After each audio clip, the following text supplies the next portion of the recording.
Word around town, I'm the man, nigga. Break that bitch down to the grams, nigga. 16 O's in a pound, nigga. Quarterback draw, touchdown, nigga. Touchdown, nigga. Touchdown, nigga. Touchdown, nigga. Next day air, no ground, nigga.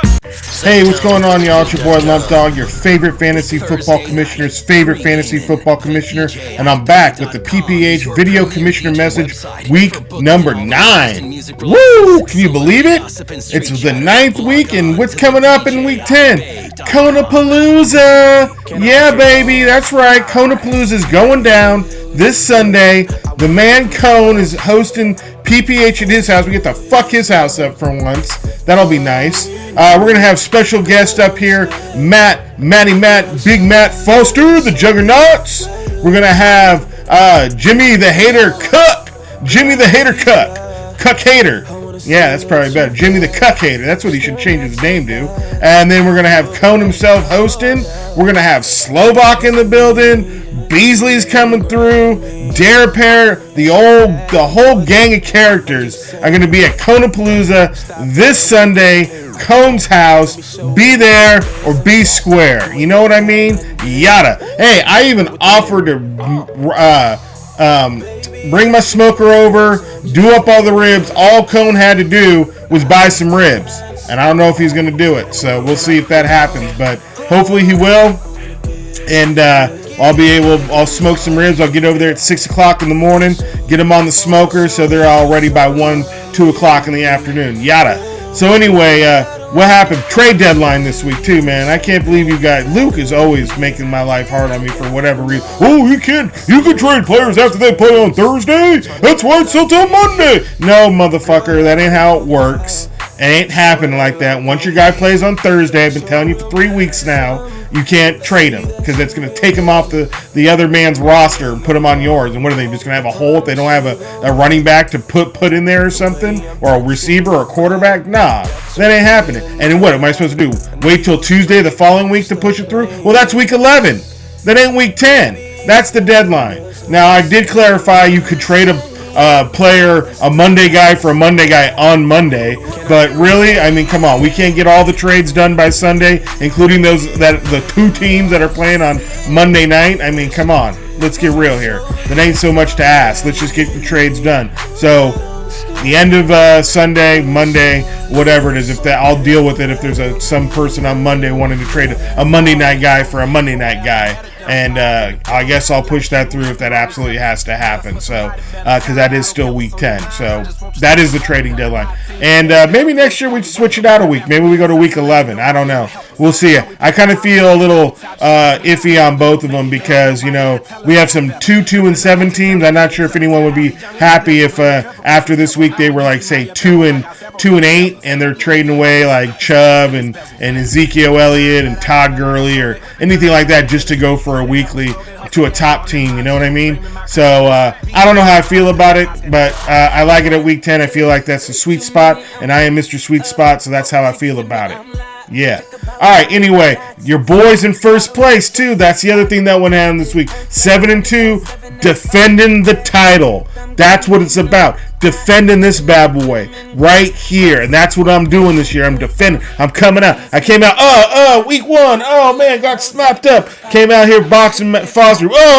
Slapped up. Got knocked out by Tardo and Foster week 1 and 2. But what happened? Boom, boom, boom, boom! 7 in a row! First place, high-scoring team! Yada! Yes!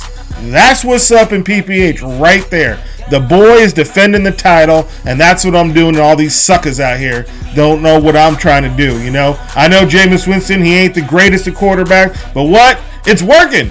It's working. I'm the highest scoring team. I'm averaging almost the most points. I think Pulley's still averaging a couple points higher. Guy I just beat. I mean, God, I was lucky, though. I will admit that. I was so lucky to get the win this week. Brissett went out on him, and I only won by 7 points. So, yeah, I mean, CMC went off for him. His kicker got him fucking 20 points. I hate when that shit. I mean, Marvin Jones went off for 20 points. I mean, he just had all these guys coming up. He was fighting, you know. He was like, bam, bam, ain't going down without Brissett. So he put up a good fight, man. His team was hard to beat, and it took a lot of luck. But you know what? That's fantasy football. So I don't want to hear it. That is luck. It's 49% skill, 51% luck. I always said that. So, and I'll stick to it. So I am lucky, and I'll keep riding it as long as it happens. That Monday Night Magic shit that goes down, that shit's luck. But you know what? I don't know how I have it right now, but I do. Maybe it's because I do all this stuff for the league, because I love my league, and I want my boys to be happy, even though they want more fog juice. But I say, fuck the fog juice. Fucks up the shot. There ain't no need for the fog juice. Plus, my viral viewers, none of them like the fog juice. None one. I don't see any comments on here on YouTube about more fog juice. Nothing. So, thank you all my viral viewers out there, too. Shout out to you guys, man. Make sure you hit that like and subscribe and hit that little bell to get notified when new videos are uploaded so you know what's going down in PPH. Yeah, that's what's up. So, anyway, I'm in first. Rookie's in second. We got Patty and Britt down at 2 and 7. They're pretty much fishing. So they just need 2 more teams to join them for some fishing buddies. So anyway, let's go ahead and get into last week's game. Lump Dogs out. Peace. All right. Here we go, y'all. This is week 9 in PPH Fantasy Football League. In the first game, we got this week's weekly winner, the Brew Dogs, taking out Patty's Playboys, 146.7 to 80.4. Man, Patty's Playboys is really falling off the map. I think that's like 3 weeks in a row now, or 2 out of the last 3 weeks. He's under 90 points, so man, he's pretty much done. Deshaun Watson with only 35.8. Really, he missed his best game of the season. He had 77 points when I think it was week 2 or 3 of the season. He missed it. Ever since that, he really hasn't had a big blow-up game. And then really nothing else to talk about. Everyone else is in single digits, so you can see why he only scored 80 points. Again, here we go with Brew Dogs, 146.7, led by Russell Wilson with 71.9. Like I said, man, damn, this guy, he beats me for the weekly every time Russell Wilson gets extra time in the game. It's ridiculous. I can't believe it. And then he wins the weekly with only like 4.9 points combined from his running backs. I mean, Jesus. This is why the quarterback scoring is retarded in our league. That can just cover up so many holes. It just doesn't mean you have a good team. It just means you have a good quarterback who had a good game, really. You know, it's not even really, you know, hey, my team really outperformed yours. It's like, oh, my quarterback really made up for about 4 guys.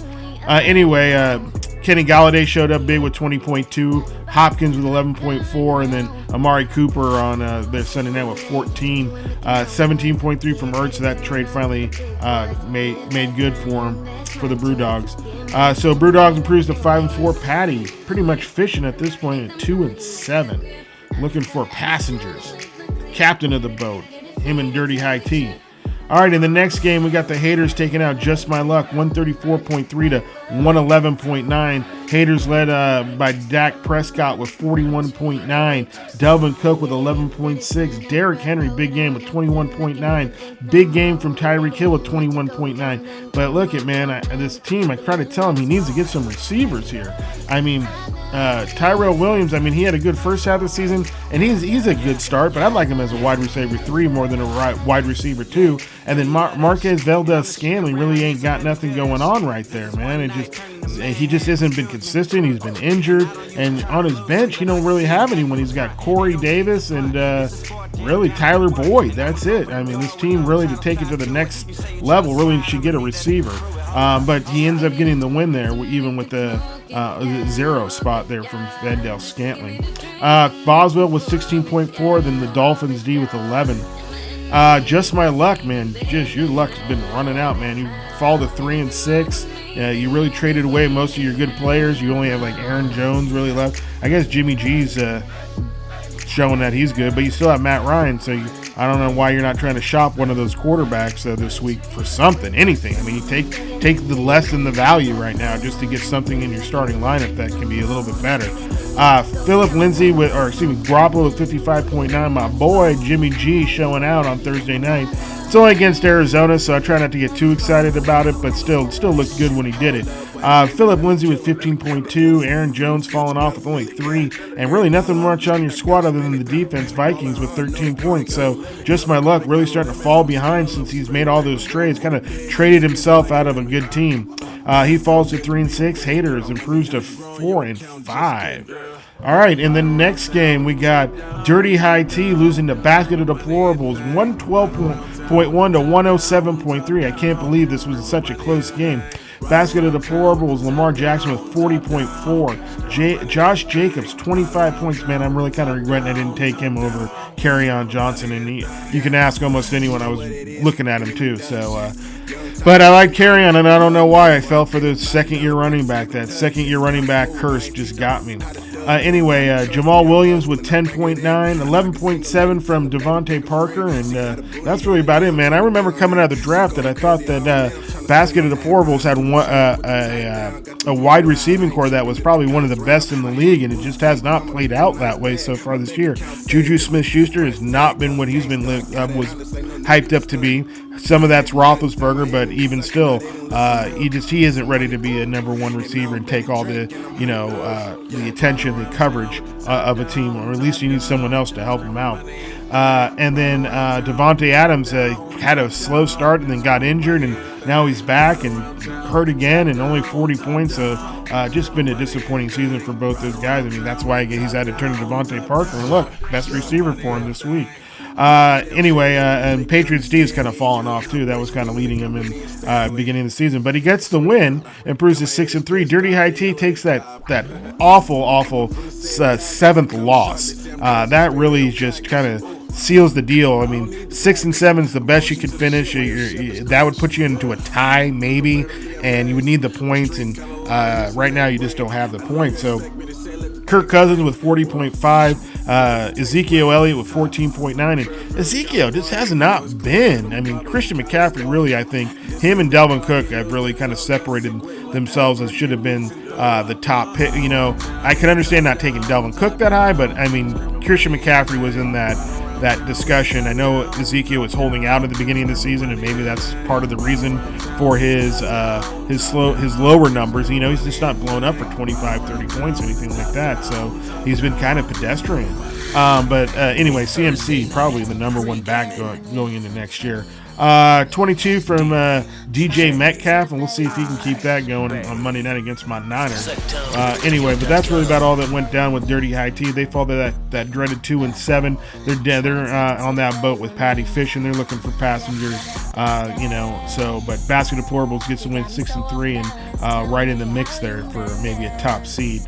All right, in the next game, we got the 289ers losing to Mollywops 98-108. 289ers really is kind of can't really say he's missing Mahomes that bad. I mean, look at Derek Carr got some 40.9. I guess he just doesn't have the threat of a 50, 60, 70 point game right now. But I mean, Mahomes can get you 40 points, right? I mean, that's what he was doing on a weekly basis. Other than a couple weeks, he was getting like into the 50s, but he was kind of slowing down there. So really, that hasn't been his problem. Then you got 19.6 from David Montgomery. He's kind of turned it around a little bit here in the last few games, so he's looking pretty good. Mike Williams shows up with 12.3, and then 14.7 from Marr. 289ers takes that loss. He falls kind of back in the pack at 6-3. Luckily, he stacked those wins in the beginning of the season, and hopefully Mahomes is the cure to his ails right now. Mollywops gets a big win, gets one game under 500, improves to 4-5. Tom Brady with 31.5, 12.2 from Le'Veon Bell, 28.2 points from Lockett. He was just blowing up. And then that was really about it on his squad, enough to get him the win. 108 won't do him most weeks. He's just lucky he played a team that only scored 98 this week, right? So, again, some of that luck coming into play.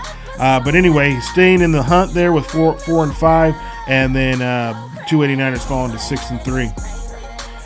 In the next game, we got URSO taking out the Juggernauts 116.5 to 97.5. URSO improves to 4-5. Excuse me. Phillip Rivers with 29.4. 22.9 from Melvin Gordon actually comes through the week he trades for him, and then 28 from the Steelers D really kind of led his squad to the win there. Obviously, I think if the Steelers D, scores like 15 points, he doesn't win, right? Oh no, he would have still won 106.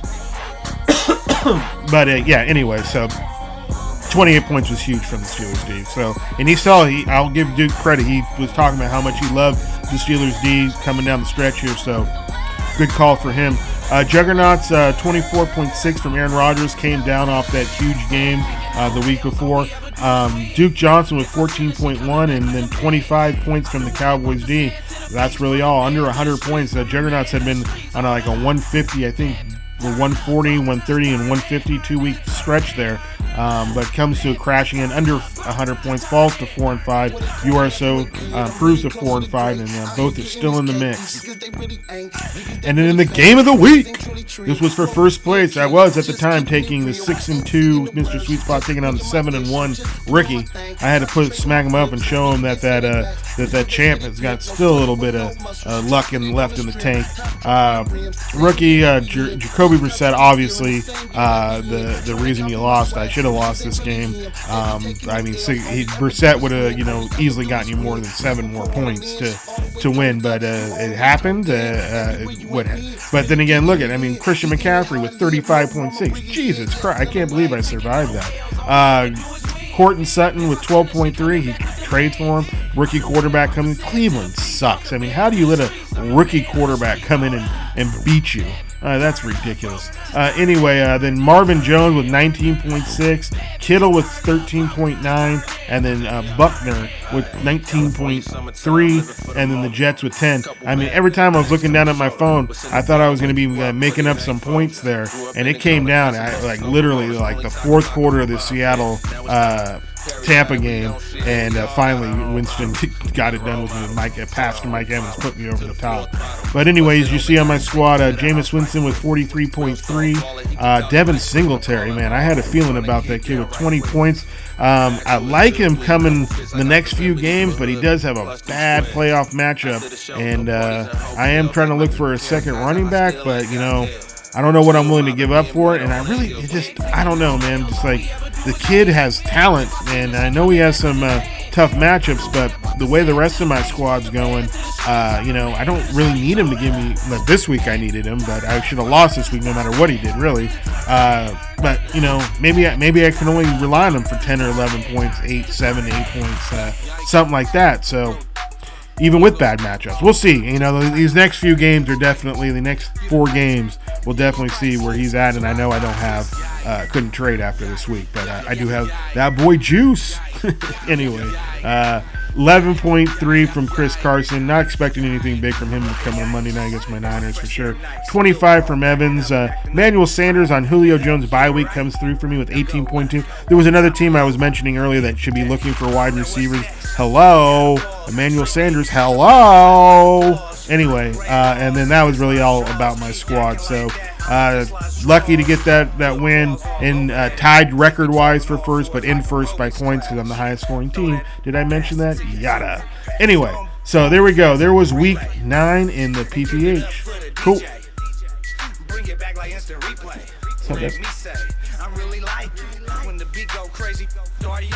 The amount of enthusiasm. What? Just talking. I just wish you would have it about anything else. I wish you would put on your Miss Commish shirt and come join me. Well, I don't get home usually at this time.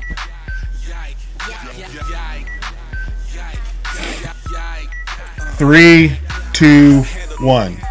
Whoa, those were some crazy games out there in the PPH for week 9, weren't they? Yes, they were. Especially mine with my 7-point win. So lucky. So lucky. Man, so lucky. I know that's a hard one to take fully. I'd be pissed if I lost like that. That's for sure. And then, can I just say that, Dare Boy, both times he's won the weekly prize from me because I was in the running for it. But both times that he won is when Russell fucking Wilson gets extra goddamn time in the game. So the first week he beat me, he had Russell Wilson, the loss against New Orleans, and there was some defensive penalty, and Russell Wilson got one, and the Seahawks got one untimed down. And what did he do? He hit Will Dissly, which Darren had, for the touchdown with no time on the clock. So he got like an extra, I think it was like a 20-yarder. So he got like an extra 18 points off that one. And I don't think that really was the difference. I think he beat me by more than what that difference was at for the weekly. But it just, propelled him into it. So, anyway. And then this week, with Russell Wilson, goes into overtime, and I have Winston and Evans thinking hopefully I can get some points here in OT. Just takes them down the field. Bam, bam, bam. Got like an extra 20 points off that one drive or so. It was like 15 points off that one drive. 80 yards passing or something like that and a touchdown. It's crazy. I couldn't believe it, dude. It just, God, killed me. So anyway, that's how it happens. I don't really mind about the cash. The weekly would have been nice, but I'm more about them W's. Try to get in the win, try to get into the playoffs. I think I punched my ticket, and then again in our league it's a little different. So the 1 and 2 seeds get to pick their opponent. So that's going to be dope because I think I'm going to go, if I was to be a 1 or 2 seed, not that saying that I am, but right now I'm in the running for it, I'd probably go with the matchups. I don't think I would just go with the A seed. I know I'd probably be asking for the face pumping, but I think fantasy football is a lot about the matchups. And yes, that's true that most of them, some of them sometimes don't work in your favor. It's bound to happen. But most of the time they do. So for the best chances that you don't have a bye week, you really want to play the guy with the worst matchups. So I would probably go with that. So we'll see how that goes in the week 1. But we know it. We got to finish off the rest of this regular season. It is, again, week 10. Trading deadline is tonight, Thursday. No Raiders or Chargers can be traded after lineup locks tonight. Everyone else for Sunday, unless it's Monday, which I don't know why you'd want to wait till Monday to make a Monday for Monday Night Player. Just make it on Sunday. So anyway, all right, well, there's week 9. Good luck, everyone, in week 10. And, man, coming down to the end, man, only 4 more regular season. Well, yeah, 10, 11, 12, 13, yeah. So 4 more weeks, and that's it. Last month of the regular season. So get that playoff push going. All right, left that's out. Peace.